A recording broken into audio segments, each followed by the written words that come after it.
Qui, pour nous aider à scruter l'actualité, est-elle relayée par les canards dans le parution du jour? Vous imaginez? Oui, déjà, on ne change pas l'équipe qui gagne. Il a essayé de faire la collecte une fois encore pour nous. Landry Salanon, c'est son nom. Déjà en position, Landry Salanon, bonjour. Bonjour, Joël et Tonji. Merci pour la disponibilité. La collecte ce matin, qu'est-ce qu'on peut dire? Un peu, j'imagine, plus enrichissant qu'hier. Oui, une dizaine de quotidiens sous la main ce mercredi avec la grosse actualité. Vous savez, le chef de l'État était au Sénégal avec un discours que les canards ont donc décortiqué, décrypté, chacun allant donc de son côté. Ça a été un sujet qui a occupé largement les parutions ce mercredi. Sans oublier aussi, Joël et Tonji, l'analyse également qui concerne les partis politiques et puis d'autres petits sujets au niveau de la nation, de la République. Intéressant. Il y a de quoi se régaler comme dirait l'autre. Alors, nous démarrons avec quel quotidien? Nous démarrons avec la dépêche, Joël Tonji, la dépêche qui nous parle de sorties médiatiques et regain de discours populiste du chef de l'État béninois, talon en quête de popularité. C'est ce qui titre ce matin la dépêche. En quête de popularité, avertit le politologue Boni Richard Ouourou, le journal qui nous rapporte donc évidemment l'analyse du politologue Richard Boni Ouourou. La même actualité avec l'Afrique en marche. L'Afrique en marche qui nous parle de conférence internationale sur la dette soutenable. Après le franc CFA, une autre charge de Patrice Talon. Stratégie contre les sanctions ou vrai combat panafricain. S'interroge ce matin le journal L'Afrique en marche avec cette image de Patrice Talon à la une. Président très serein. Joël Yetonji. Et toujours le même sujet, soleil levant, vient sans doute en rescousse ou semble répondre aux autres quotidiens. Développement durable et soutenabilité de la dette. Patrice Talon étale sa maîtrise des marchés financiers internationaux, pense le journal.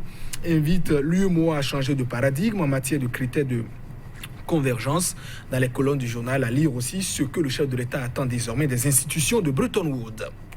Et le Télégramme qui vient toujours soutenir le soleil levant, conférence sur le développement durable et la dette soutenable en Afrique. Patrice Talon condamne le FMI et puis la Banque mondiale.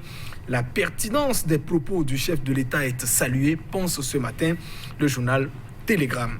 Et pour conclure sur le sujet, le Nouvel Observateur nous parle toujours de même sujet. Il nous dit, après avoir taclé le FMI, les pertinentes questions de Richard Boni Ouourou à Patrice Talon. Les questions qui sont donc à découvrir dans les colonnes ce matin du Nouvel Observateur. Matin libre, on change de sujet. Occupation du terrain politique. FCBE, DUD, PRD, UDBN, s'adore, pense le journal. C'est en tout cas le titre en manchette, le Joël Yetonji du quotidien Matin libre. 5 minutes de son côté s'intéresse à la frontière Bénin-Nigeria. Plus de 600 sacs de riz ont été brûlés à Ifonyi. C'est l'information que nous rapporte le journal. C'était donc samedi en présence du maire de la commune. Évidemment, cette commune qui est donc frontalière au Nigeria. Nord-Sud quotidien, de son côté, nous rapporte évidemment ces propos de Muhammadu Buhari. Réouverture des frontières par le Nigeria. Ce qu'en pense Buhari, visiblement, ça doit encore attendre quelques jours ou quelques mois. Joël Yetonji. De son côté, Dabarou nous parle de la célébration de la Journée internationale des personnes handicapées au Bénin, 27 ans après. Ce qu'il faut retenir, évidemment, dans les colonnes ce matin du journal Dabarou. Et Actu Express, de son côté, nous parle du maintien en exil de 2 anciens archevêques du Bénin. Le plaidoyer pour le retour au bercail de Monseigneur Marcel Honora Agboton, de sérieuses inquiétudes sur l'état de santé de l'octogénaire, nous dit ce matin Actu Express. Des espoirs suscités par le récent séjour au Bénin de Monseigneur Fernando Filoni, nous dit ce jour Actu Express. Et nous finissons avec cette note de sport avec le confrère de la matinée. 10 mois après la signature du mémorandum d'entente entre l'État et puis la FIFA, Gianni Infantino traduit en actes l'accord de Cotonou, une exclamation à la une du confrère de la matinée. Joël Yetonji, voilà donc les informations que nous avons donc pu glaner pour nos très chers téléspectateurs. Ah oui, de la matière, il y en avait. L'Afrique en marche, nous allons y aller, qui rapporte, comme en bien d'autres quotidiens, Patrice Talon, qui une fois encore tape dans la fourmilière. Le FMI et puis la Banque mondiale, qui doit se poser beaucoup de questions. Oui, l'Afrique en marche avec ce titre Conférence internationale sur la dette soutenable. Après le franc CFA, une autre charge de Patrice Talon, stratégie contre les sanctions, ouvrait combat panafricain. Une grosse interrogation à la une du journal, comment dit-on, l'Afrique en marche. Alors, il faut noter, Joël Yetonji, que pour qui fréquente le chef de l'État, ou bien quand vous l'analysez, vous savez, c'est le monsieur qui est donc direct dans ses propos. Il n'hésite pas à vous dire ce qu'il pense. N'oubliez pas, quand il est arrivé au cours de sa première sortie au niveau de, j'allais dire, Paris, quand il rencontrait François Hollande, la première déclaration qui a à la limite suscité pour lui, c'était de dire que le Bénin était donc un désert de compétences. Et à lui de dire, il dit ce qu'il pense. Récemment, au cours de son entretien avec les deux médias français, RFI et puis France 24, le chef de l'État n'a pas aussi hésité à dire que,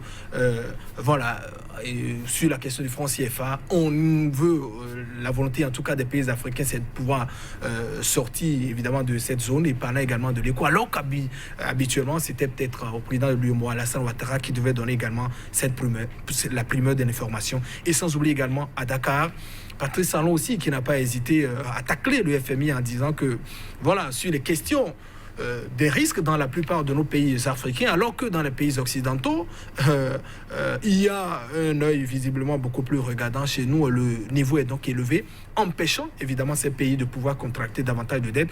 Le chef de l'État qui souhaite alors qu'on brise, ce plafond qui est mis pour permettre à la plupart de ces pays de pouvoir davantage évoluer. Donc je disais que c'est l'homme qui dire ce qu'il pense, ce qui n'est pas, Joël Yetonji, forcément, très positif quand on est chef d'État, parce que j'estime toujours que la métamorphose qui reste encore au chef de l'État, Patrice Talon, c'est-à-dire c'est de pouvoir changer le manteau de l'homme d'affaires qu'il constituait désormais un homme forcément d'État. Parce que les discours que vous avez, c'est-à-dire cette propension à dire ce que vous pensez forcément dans les discours, bien en tant que chef d'État, ça ne marche pas forcément.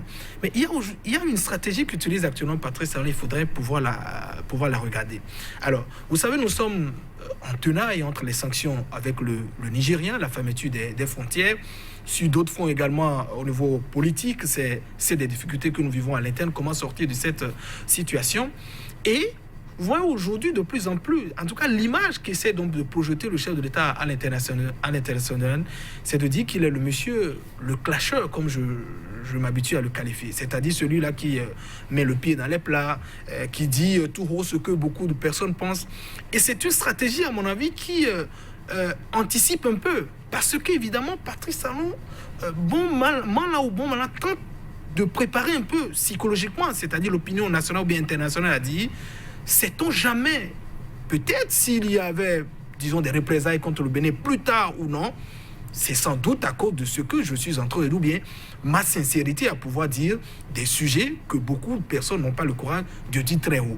C'est une stratégie très importante dont use actuellement le chef de l'État, Patrice Talon, et beaucoup n'ont peut-être pas cette perception. Regardez comment il n'hésite pas, en tout cas avec tout ce qui arrive. Je trouve que c'est une démarche un peu qui anticipe évidemment sur des représailles ou bien des sanctions qu'on pourrait donc observer, à l'avenir.